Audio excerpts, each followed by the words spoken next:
Helping YouTubers, உதவி YouTubers, help to helpless, help to poor people.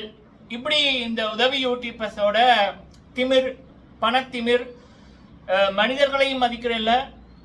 முக்கியமாக இந்த மதம் அப்படின்ற ரீதியில் பல விடயங்களை கல்ல கும்பிட்றீங்க, அதை கும்பிட்றீங்க அப்படின்னு வீடியோலேயே வெளிப்படையாக பேசுறது, இப்படியான விடயங்கள் பார்க்க ரொம்ப கஷ்டமா இருக்கு. அதே நேரத்தில் ஏழைகளை ஏழைகளை வச்சு கோடீஸ்வரர்களாகி போட்டு ஏழைகள்கிட்ட இவங்க நடந்து கொள்ற விதம் கண்டிப்பா சத்தியமா அவ்வளவு தூரம் அந்த வேதனையா இருக்கு. ஸோ இந்த வீடியோல பேச போற விடயம் நிறைய தமிழ் பேசுற உறவுகளா இருக்கட்டும், வேறு மொழி உறவுகளா இருக்கட்டும், இந்த உலகெங்கும் இருக்கிற 95% பிரபல உதவி யூடியூபர்ஸ் திடீர் பணக்காரர்களோட செயல் நடத்தைகள், பண மோசடி, பெண் மோசடி இப்படின்னு பல விடயங்கள்ல ஏமாந்துருக்காங்க. அதுல முக்கியமா நம்ம புலம்பெயர்ந்த உறவுகளா இருக்க தமிழர்கள், அதுலயும் யாழ்ப்பாண தமிழர்கள் அதிகமா இவர்களால் பாதிக்கப்பட்டிருக்காங்க, பண ரீதியாகவும் சரி, மன ரீதியாகவும் சரி. ஸோ அப்போ அப்படி இருக்கக்குள்ள நிறைய விடயங்கள் இப்போ நேற்றும் சரி, இன்று காலையிலையும் சரி பல இடங்களில் பேசப்பட்டிருக்கு. அந்த விடயம் இந்த வீடியோவில் பேசக்குள்ள இது கண்டிப்பாக பல பேருக்கு ஒரு விழிப்புணர்வாக இருக்கும், பேச வேண்டிய ஒரு விடயம். அதனால நான் சில விடயங்களை சொல்கிறேன். நீங்கள் உங்கள் கருத்துக்களை சொல்ல விரும்பினா சொல்லுங்க. நீங்கள் போடுற லைக்கு பல பேருக்கு இந்த வீடியோவை கொண்டு போய் சேர்க்க உதவும். முடிந்தால் லைக் பண்ணுங்க, ஷேர் பண்ணுங்க. இது ரெண்டையும் விட எனக்கு தேவை. நீங்க இருக்கிற இடங்கள்ல இந்த விடயங்களை பேசி பல விழிப்புணர்வுகளை, உண்மைகளை பல பேருக்கு தெரியப்படுத்துங்க. ஸோ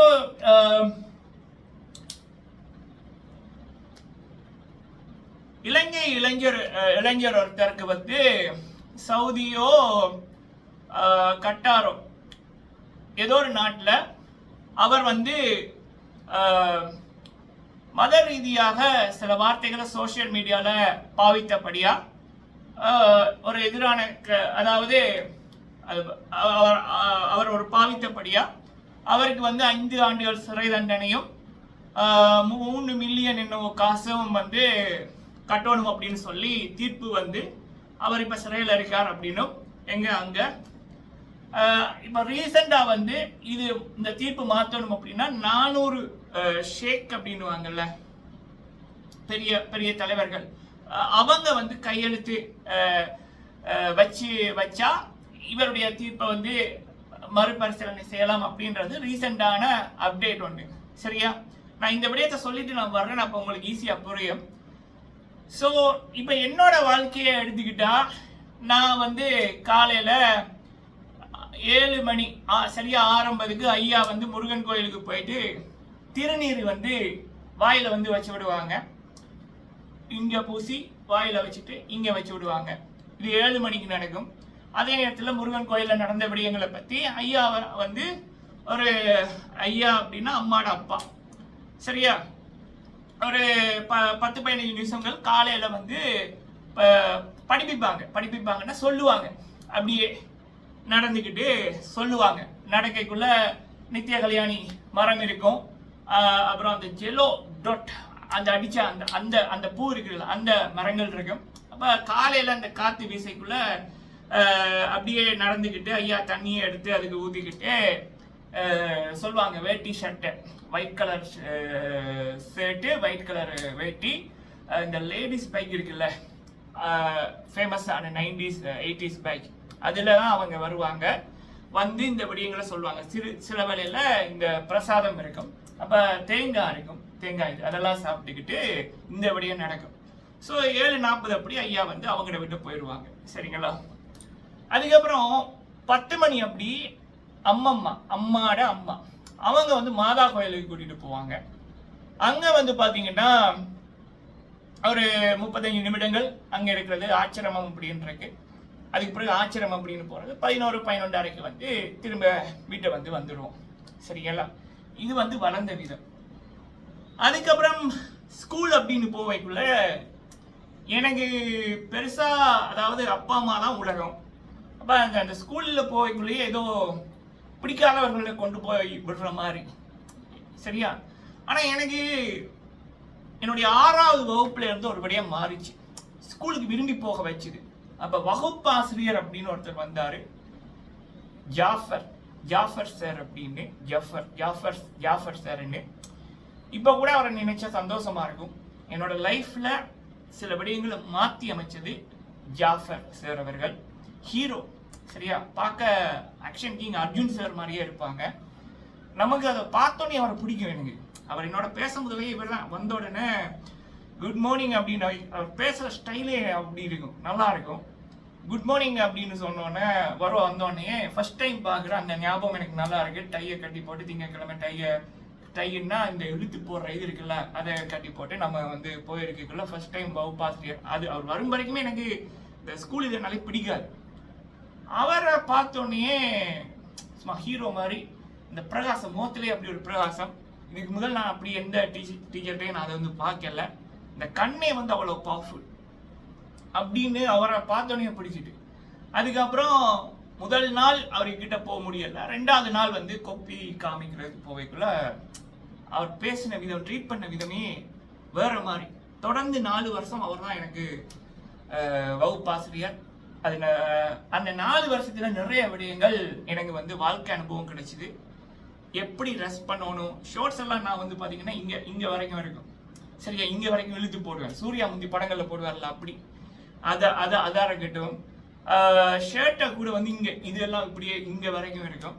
ஸோ கிளீன் நீட் இருந்தாலும் அதுக்குள்ள வந்து அந்த ஒரு இதை கொண்டு வந்து எனக்கு அந்த விடயத்தை கூட மாற்றி அமைச்சது வந்து ஜாஃபர் சார் அவர்கள். வாழ்க்கை பாடமா இருக்கட்டும், இந்த ஸ்கூலுக்கு விருப்பத்தை ஏற்படுத்துறதா இருக்கட்டும், படிப்புல சில அதுக்கு முதலெல்லாம் நம்ம வந்து பாத்தீங்கன்னா என்னோட படிக்கிற இதே வந்து முன்னுக்கு வர ஆரம்பிச்சேன், சரியா. ஸோ ஏன்னா ஸ்கூலுக்கு விரும்பி போக ஆரம்பிச்சேன். அதுக்கு முதல் விருப்பமே இல்லை. அம்மா ஸ்கூலுக்கு போக மாட்டேன்னு காலையில இருந்தோட அழுகிறது, கட்டிலுக்குள்ள போய் ஒழிக்கிறது, யூனிஃபார்த்தை எடுத்து கசக்கி போட்டு அறிகிறது, அப்படி எக்கச்சக்கம். ஆனா அவர் வகுப்பாசிரியராக வந்ததுலேருந்து அதெல்லாம் பண்றதில்லை, விரும்பி போவேன், சரியா. நம்ம வந்து ஒரு 6:50 மணிக்கே ஸ்கூல்ல நிற்போம். ஸோ அது மாற்றி அமைச்சது ஜாஃபர் அப்படின்றவர், சரியா. அவர் இஸ்லாமியர். ஸோ சரியா. ஸோ அது வந்து ஸ்கூல் வாழ்க்கையில் என்னோட கிடைச்ச மிகப்பெரிய ஒரு மாற்றம். அது யாரால கிடைச்சதுன்னா ஜாஃபர் சார் அவர்களால கிடைச்சது. அவரை பார்த்து 12 வருஷத்துக்கு, ஐ திங்க் கடைசியாக 12 வருஷத்துக்கு முதல் 13 வருஷத்துக்கு முதல்ல ஐ திங்க் எப்போ பார்த்தேன்னு கூட ஞாபகம் இல்லை, சரிங்களா. இப்போ கூட பார்க்க எனக்கு விருப்பம், ஆசை. நல்ல மனிதர், சிறந்த மனிதர். ஸோ அவர் வகுப்பாசிரியராக இருந்த அந்த 4 வருடங்கள் இப்போ கூட என்னால் மறக்க முடியாது. நிறைய பாடங்கள், வாழ்க்கை பாடங்கள் அவர்கிட்ட இருந்து நான் படித்தேன், எடுத்துக்கிட்டேன். ஸோ அதுக்கப்புறம் வந்து காலேஜ், யூனிவர்சிட்டி. ஸோ அங்கே வந்து பார்த்தீங்கன்னா இன்டர்நேஷ்னல் ஸ்டூடெண்ட்ஸ் எல்லாருமே. நம்ம அது வரைக்கும் பாய்ஸ் மட்டும்தான். கிளாஸஸ் கூட ப்ரைவேட் தான் வீட்டை, சரியா. அப்பா அம்மா என்ன அப்படி பொத்தி வச்சு பார்ப்பாங்க. So first time international college, first time வந்து இந்த மாடர்ன் கலாச்சாரம், இந்த படங்களில் பார்க்குற மாதிரி கேர்ள்ஸ் எல்லாம் ஸ்ட்ரைட் பண்ணுறது, ட்ரெஸ்ஸு, பாய்ஸ் எல்லாம் அப்படி.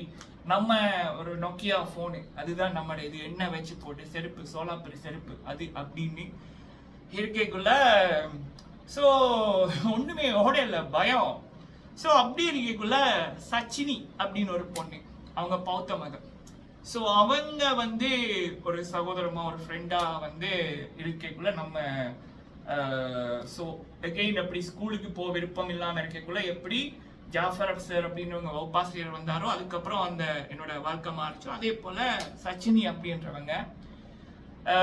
ஸோ எனக்கு நிறைய விடயங்கள், தெரியாத விடயங்கள், பயம், எப்படி மூவ் பண்றது, பழகுறது எல்லாமே வந்து அவங்க வந்து ஒரு 1 மந்த்துக்குள்ள நிறைய சொல்லி தந்தாங்க. அவங்களாம் வந்து பேசிட்டாங்க. இதெல்லாம் நமக்கு புதுசு, சரி. அது வரைக்கும் பெண் ஃப்ரெண்ட்ஸ் எதுவுமே இல்லை எனக்கு, பெண்கள்ல ஃப்ரெண்ட்ஸ் இல்லை, பேசுறதே இல்லை. ஒரே ஒரு ஃப்ரெண்ட் இருந்தாங்க, அவங்க பக்கத்து வீடு. அதுக்கப்புறம் அவங்க வந்து போயிட்டாங்க. அதுக்கப்புறம் இவங்க தான் 2வது நபர் என்னோட லைஃப்ல வந்த ஒரு பெண் ஃப்ரெண்ட், சரிங்களா. ஸோ அப்போ அவங்களோட ஃப்ரெண்ட் இருக்கக்குள்ள 2-3 இன்னொரு ஃப்ரெண்ட்ஸ் கிடைச்சாங்க. அவங்களும் இஸ்லாமியர்கள். ஒருத்தங்க வந்து ஐ திங்க் துபாயில இருந்து வந்தவங்க, படித்தவங்க, தாஃபிக் அப்படின்னு பேரு. இன்னொருத்தங்க வந்து ஷாரிக்கும் இம்ரான் அப்படின்றவங்க. இன்னொருத்தங்களும் வந்து இஸ்லாமிய சகோதரர்கள். அவங்க இல்லைன்னா நான் வந்து ஜாவா, அந்த பாடம் பாஸ் பண்ணியே இருக்க மாட்டேன். சரியா? அந்த அளவுக்கு எனக்காக டைம் ஒதுக்கினார்கள் இஸ்லாமிய உறவுகள். சரியா? ஸோ அப்போ என்னோட லைஃப் வந்து பார்த்தீங்கன்னா ஐயா ஹிந்து, நான் கிறிஸ்டியன். என்னோட லைஃப்ல ஸ்கூல் லைஃப்ல மாற்றினது ஒரு இஸ்லாமிய சார், வாழ்க்கையில் மறக்க முடியாத ஒரு சார் ஜாஃபர் அப்படின்றவங்க. அதுக்கப்புறம் என்னோட காலேஜ் லைஃப் டிகிரி அதில் எல்லாமே பௌத்த அவங்க வந்து சகோதரமொழி சச்சினி அப்படின்றவங்க, அண்ட் அகெயின் வந்து இஸ்லாமிய சகோதரர்கள், அண்ட் ஆஃபியா அப்படின்றவங்க இன்னொரு ஃப்ரெண்டு. அவங்க வந்து ஒரு காலேஜுக்கு போய் ஒரு 6 மாதம் 7 மாதத்துக்கு அப்புறம் கிடைச்சாங்க. அண்ட் ஆஸ்திரேலியன் கேர்ள் ஒருத்தங்க விக்டோரியா அப்படின்னு அவங்க. ஸோ ஐ திங்க் அவங்க என்ன தெரியும். சரியா? இப்படி ஸோ நான் இன்னைக்கு வந்து இவ்வளவு தூரம் நம்ம வந்து லைஃப்ல இந்த கடவுள் அப்படின்னு இருக்கக்குள்ள இவங்க எல்லாராலையும் தான் நம்ம வந்து வந்தோம். சரிங்களா? ஸோ அப்போ அப்படி இருக்கக்குள்ள என்னை பொறுத்த வரைக்கும் எனக்கு அல்லாவை ரொம்ப பிடிக்கும், முருகனை ரொம்ப பிடிக்கும், இயேசுவை ரொம்ப பிடிக்கும். அதே போலதான் மனிதர்களும், எம்மதமும் சம்மதம். சரியா? நான் வந்து இதை வந்து சொல்ல காரணம் என்னன்னா, சோசியல் மீடியாவில் சில விடயங்களை பார்த்தேன். உங்களுக்கு தெரியும், சில பேர் வந்து இவங்க தப்பு, அது இப்படி ஏன் பண்ணலாம், இவங்க தப்பு ஏன் இப்படி பண்ணலாம் அப்படின்னு வந்து சில ஒரு தவறான ஒரு எக்ஸாம்பிள். இந்த உதவி யூடியூபர்ஸ் இருக்கிறவங்க நிறைய காணொலிகள் பார்த்தேன். நீங்க முதல்ல கல்ல கும்பிட்டீங்க, நீங்க வந்து வீடு இல்லாம இருந்தீங்க, உங்களோட பெண் பிள்ளைகள் கஷ்டப்பட்டாங்க. நீங்க இப்ப மாறுனதுக்கு அப்புறம் வந்து பாத்தீங்களா உங்களுக்கு வீடு கிடைக்குது, உங்களோட பெண் பிள்ளைகள் சந்தோஷமா இருக்காங்க அப்படின்னு வீடியோல வெளிப்படையா பேசுறாங்க மக்களே. ஃபுல் இது வந்து ஒரு தப்பான ஒரு விடயம். ஸோ அப்போ அப்படி இருக்கக்குள்ள அதை ஆதரிச்ச ஒரு கூட்டம் ஒன்று 800 லைக்கு கூட்டம், சூப்பர் மகன். அப்போ ஸோ அப்படி ஒரு தப்பான ஒரு விடயங்கள் போவைக்குள்ள இந்த விடயம் வந்து கண்டிப்பாக ஒரு விழிப்புணர்வாக இருக்கும். என்னோட லைஃப் எக்ஸ்பீரியன்ஸில் நான் பேசுகிற ஒரு இது தோணிச்சு. சரிங்களா? இதை பேசிட்டு நான் மேட்டருக்கு வர்றேன். ஸோ ஐ திங்க் கட்டாரோ சவுதியிலையோ ஒரு இளைஞர் வந்து சோஷியல் மீடியாவில் சில விடயங்கள் வார்த்தைகளை பாவித்தார். அதுக்கான தண்டனை கிடைச்சிது. அந்த ப்ரொசஸ் இப்போ போய் கொண்டிருக்கு. சரிங்களா? அது ஆரம்பத்தில் நான் சொன்னது போல் ஃபஸ்ட்டு அது வந்து தப்பு, அப்படி சொல்லக்கூடாது. சரிங்களா? அப்படி சொல்லக்கூடாது. அது அவங்க எல்லாமே பெரிய மகான்கள், பெரிய என்ன சொல்லலாம், அதெல்லாம் பேசக்கூடாது. சரியா? அது வந்து அதுவே நம்ம மனசுக்குள்ள நினைக்கிறதே தப்பு. அப்ப அது சோசியல் மீடியால அப்படி வந்து அது தப்பு, அது தப்பான ஒரு விடயம். அடுத்தது இன்னொன்னு, நம்ம எங்க இருக்கிறோமோ, ஒரு வேலைக்கு போறோம், படிக்க போறோம்னா அந்த நாடு நம்மளை வாழ வைக்குது. அப்ப அங்க இருந்துக்கிட்டு ஃபர்ஸ்ட் நம்ம அதை பேசவே கூடாது எங்க இருந்தாலும். ரெண்டு வந்து நம்மளை வாழ வைக்கிற நாடு, அந்த மக்களோட நம்ம ஒரு இடம் கிடைச்சிருக்கு. அப்ப அங்க இருந்துக்கிட்டு நம்ம இப்படி பேசலாமா? கூடவே கூடாது இல்ல. அப்ப இது வந்து எனக்கு தெரிஞ்ச நாலேஜ்ல இந்த ஒரு விடயம் போவைக்குள்ள நம்ம வந்து இதை வந்து ஷேர் பண்ணிக்கிறோம். சரிங்களா? பட் அந்த இளைஞருக்கு வந்து அவர் வந்து நல்ல மாதிரி அவர் வெளியில வரணும். இனிமேல் இப்படியான தவறு அவர் பண்ணாம இருக்கணும். அவர் மட்டும் இல்ல, யாருமே பண்ணாம இருக்கணும் அப்படின்றதான் என்னுடைய பிரார்த்தனை. சரியா? ஓகே, இது வந்து விடயம். ஸோ ஓகே, இப்போ நான் வார இன்னொரு மெயின் மேட்டர். இந்த உதவி யூடியூபர்ஸ் அப்படின்றவங்க இவங்கெல்லாம் மகான்களோ நல்லவங்களோ இல்லை. 95% நபர்கள் பக்கா பித்தலாட்டக்காரர்கள். ஸ்கிரிப்ட் தான் அவங்களோட லைஃப், பொய்யா நடிக்கிறது தான், காசு தான் அவங்களோட எய்ம். அப்போ ஏழைகளை வச்சு ஒரு 1.5 மணித்தியால வீடியோ, ஒரு குடும்பத்தை வச்சு ஒரு 10-12 வீடியோ போட்டு அதுல ஒரு வீடியோக்கே 15-16 லட்சங்கள் உழைச்சவர்கள். அவங்களே அவங்களோட கல்யாணமான பொம்பளைகளுக்கு, வெளிநாட்டில் இருக்க கல்யாணமான பொம்பளைகளுக்கு அனுப்பியிருக்கானுங்க. என்னோட ஒரு வீடியோக்கு இவ்வளவு வருமானம் வருது பாத்தியாண்டு. அப்ப நினைச்சு பாருங்க, அவங்க 30 நாள்ல 2-3 சேனல்ல வீடியோ போடைக்குள்ள ஒரு 70-60 வீடியோ மாசம் போடைக்க அவங்களோட வருமானம் எங்க? இந்த வருமானம் எல்லாம் யாரால வந்தது? ஏழைகளோட கவலைகள், கண்ணீர்கள், கஷ்டங்கள். அது இல்லைன்னா இவங்களுக்கு வீடியோ போட கொண்டே இல்லை. அப்படி அந்த ஏழைகள் இல்லைன்னா இவங்க யாருன்னே, இப்ப இவங்களை சுத்தி ஒரு வெளிநாட்டு கூட்டம் இருக்குல்ல, அந்த கூட்டத்துக்கு இவங்க யாருன்னே தெரியாம போயிருக்கும். இப்ப இவங்களோட கோடீஸ்வர வாழ்க்கை, மாடிகள், நகைகள், காரு, வேன், இந்த வாழ்க்கையே இல்லை. அப்ப இவங்களுக்கு அந்த வாழ்க்கையை கொடுத்தது யாரு? அந்த ஏழைகள். அந்த ஏழைகளோட கண்ணீர்கள், கஷ்டங்கள், அந்த முகங்கள் தான். இந்த முகங்களை, இந்த மகான்கள், ஏழைகளின் தோழர்கள் என்ற முகங்களை இப்ப வெளிநாட்டில் இருக்க பணக்காரர்கள் இப்ப கொண்டாடுறாங்கல்ல. மகன், தம்பி, ஆன்டி, அந்த ஆண்டி இந்த ஆண்டின்னு. அதெல்லாம் இவங்களுக்கு கிடைக்க காரணம் அந்த ஏழைகள். யூடியூப் லட்சக்கணக்கில் மாசமே கோடிக்கணக்கில் உழைக்கிறவர்கள் பல பேர். அவங்களே ஆதாரங்களை கல்யாணமான பொம்பளைகளுக்கு அனுப்பியிருக்காங்க. உன்னோட புருஷன் கனடால இருந்து இவ்வளவுதான் உழைக்கிறானா, நான் இங்க பாரு என்னோட வருமானம், மாத வருமானம் என்ன, எங்கேயோ கோடிக்கணக்கில் போகுது.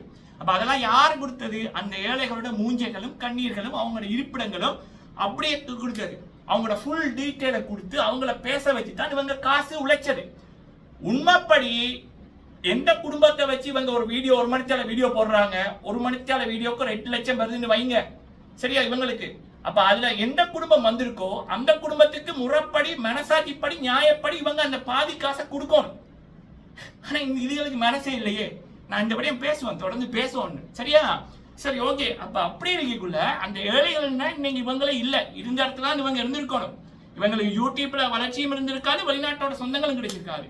ஆனா இப்படி அந்த ஏழைகளுக்குள்ள கிறிஸ்டியன்ஸும் இருப்பாங்க, ஹிந்துஸும் இருப்பாங்க, இஸ்லாமியர்களும் இருப்பாங்க,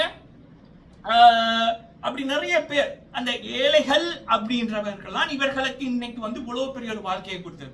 ஆனா இந்த திடீர் பணக்காரர்கள் நடந்து கொள்ற முறை சத்தியமா மனுஷன் என்ற ரீதியில வேதனையா இருக்கு, சத்தியமா வேதனையா இருக்கு. ஒரு ஏழைகள் தேடி போனா அவங்கள ட்ரீட் பண்ற விதம், இவங்கட காசை கொடுத்த மாதிரி ஏழைகளை வச்சுதான் இன்னைக்கு இவங்க இவ்வளவு பெரிய மாட மாளிகைகளும் இந்த வாழ்க்கை. ஆனா ஏழைகள் போய்க்குள்ள ஒரு ஏழை வீட்டை போனா கூட அந்த ஏழை சாப்பிடுறியா தம்பின்னு சொல்லி சாப்பாடோ தண்ணியோ தருவாங்க. அது மனித வழக்கம், சரியா? நீ சாப்பாடு கொடுக்கறது மேட்டர்ல. ஆனா உனக்கு சாப்பாடு போட்டதே அந்த ஏழைகள், உங்களை மாதிரியான ஆட்களுக்கு சாப்பாடு போட்டதே அந்த ஏழைகள். அப்ப அந்த ஏழைகள் வரைக்குள்ள உங்களோட கணக்குல கோடிக்கணக்கில் இருக்கு. உதவி என்று கேட்கக்குள்ள நீங்க வெளிநாட்டுக்காரங்கிட்ட உதவி கேட்க தேவையில்லடா, நீங்க உங்களோட காசை கொடுக்கணும். ஏன்னா அந்த ஏழைகளால தான் இன்னைக்கு நீங்க கோடீஸ்வரர். நீ 10 லட்சம் எடுத்து பண்ணணும், நீ பண்ணணும். ஏன்னா அந்த ஏழைகளோட வீடியோக்கள், அந்த மூஞ்சைகளால தான் இன்னைக்கு நீங்க மாடிகள்ல இருக்கீங்க, சரியா? ஆனா இந்த இது கூட இல்லாம அவங்க நடத்துற விதம், காலை இப்படி ஆட்டிக்கிட்டு பண்ண முடியாது. சரி, நீங்க நான் யார் தெரியுமா? சொல்லுங்க. நீ யார் அவங்களை கேள்வி கேட்க? நீ அவங்க போட்ட காசுல தான் உனக்கு இந்த வாழ்க்கை. பதவியில இருக்கிறவங்க கூட இப்படி ரீட் பண்ண மாட்டாங்கடாப்பா. ரொம்ப தப்பா இருக்கு. ஒரு பக்கம் இப்படி திமிரா நடந்துக்கிறது, இன்னொரு பக்கம் கல்ல கும்பிட்டீங்க நீங்க. அம்மா, உங்களோட பிள்ளைகள் எல்லாம் நீங்கள் முதல் கல்ல கும்பிட்டீங்க. அப்ப எப்படி கஷ்டப்பட்டீங்க? இப்ப நான் அதைத்தான் சொன்னேன். இப்ப பாத்தீங்களா, உங்களுக்கு வீடு கிடைச்சிருக்கு, வெளிநாட்டுல இருந்து காசு வருது. அங்க வெளிநாட்டுல இன்னொரு கூட்டம் ஒன்று இருக்கும், இவனை வச்சு இப்படி பண்ணக்கூடாது, ஓ மரத்தை மாத்து அப்படின்னு. சோ அப்ப பப்ளிக்காவே பண்றாங்க. இவங்க ஏழைகளை ரீட் பண்ற விதம் கஷ்டமா இருக்கு. நக்கல் பகுதி என்ற பெயர்ல இவங்க பண்றது கண்டிப்பா ஒரு அருவருக்கத்தக்க செயல், அசிங்கமான செயல். இவங்க அவ்வளவு தூரம் இந்த ஒரு என்ன சொல்லலாம், தாழ்ச்சிப்படுத்துறாங்க, அசிங்கப்படுத்துறானுங்க, திமிரோட உச்சத்துல நடந்துக்கிறாங்க. அப்ப இந்த விடயங்கள் எல்லாம் பாகைக்குள்ள இது ஒரு தப்பான ஒரு உதாரணம். நேத்து கூட ஒரு வீடியோ போட்டிருப்பேன். ஒரு மகனுக்கும் அப்பாவுக்கும் ஒரு பிரச்சனை வரைக்கும் மகன் சொல்றான், நீ 61 வயசாச்சு, உனக்கு சொந்த வீடு எல்லாம் அங்க பாரு, இவ்வளவு இந்த இள வயசுலயே, இந்த சின்ன வயசுலயே உனக்கு எப்படி இருக்காங்க, நீயும் இருக்கியே அப்படின்னு, சரியா? அப்ப இவங்களுடைய இந்த திடீர் பணக்கார இது மோசடிகள் பண்ணி இப்படி வந்தது சமுதாயத்தை சீர்கெடுக்குது, பல பேரை மனதளவுல நோகடிக்குது, பெண்களை அசிங்கப்படுத்துறானுங்க, பெண்கள்கிட்ட கேவலமான வார்த்தைகள் பேசுறாங்க. உன்ன ஆறே அங்கால 2 வார்த்தை வரும், ஒரு நல்லவன் பேசுவானா? எவ்வளவு பெரிய கோர கொடுதனா இருந்தா இப்படி பேசியிருப்பான். அப்ப இப்படிப்பட்டவர்கள் சமூகத்துல பெரிய நபர்கள் அப்படின்ற ரீதியில கொண்டாடப்படுவதே மிகப்பெரிய தவறு. அப்ப இது ஒரு விழிப்புணர்வு வீடியோ மக்களே, சரிங்களா? தொடர்ந்து பேசுங்கள். சமுதாயத்துல இப்படிப்பட்ட காவாலிகளை, இப்படிப்பட்ட தவறான நபர்களை அவங்களோட வீடியோ பார்க்கறதே தப்பு. அவாய்ட் பண்ணுங்க. அவங்கள பற்றி உண்மைகளை தொடர்ந்து நீங்க இருக்கிற இடங்கள்ல பேசுங்க. இன்றைய ஒரு வீடியோ போடணும், கண்டிப்பா இது ஒரு தேவையான ஒரு வீடியோ தோணுச்சு. நான் மனசாட்சி படி பேசியிருக்கேன். நீங்கள் உங்கள் கருத்துக்களை சொல்லுங்கள், முடிஞ்சால் பல இடங்கள்ல ஷேர் பண்ணுங்கள். தொடர்ந்து பேசுங்கள், பேசுறவர்களுக்கு ஆதரவு கொடுங்கள். நன்றி.